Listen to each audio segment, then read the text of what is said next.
Ассалаумағалейкум достар, алдарыңызда көптен күткен ұлар жаңа дизайн F7 модельдері келді. Бірден көзге түсетін задний амортизатор өте жоғары сапада және мықты дизайнде жасалған, оңайлықпен май шығармайды. Өте жұмсақ және өздеріңіздің бойларының биік аласына қарай амортизаторды көтеріп және түсіруге болады. Себіне келер болсақ, 520-лық сарсеп Саникуй. Бұның таза өзі оригиналдары 25 мың теңгеден жоғары болады. Өте мықты, оңайлықпен үзілмейді. Мотордың размері ZS 172 EPMM. Скоростың решеттарын өте жақсы ойластырылған, жығылғанда майысып сырып кетпейді. Өте жақсы материал. Күліштілдері өте кең тыныс алады, моторы тұншықпайды.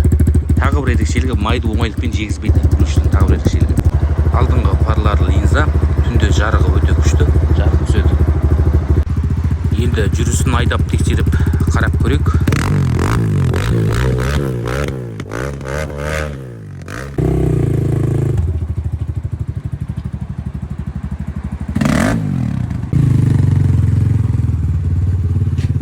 Қызыл айғырдың шапқандағы шабысын бірлікте бір қарап көрейік.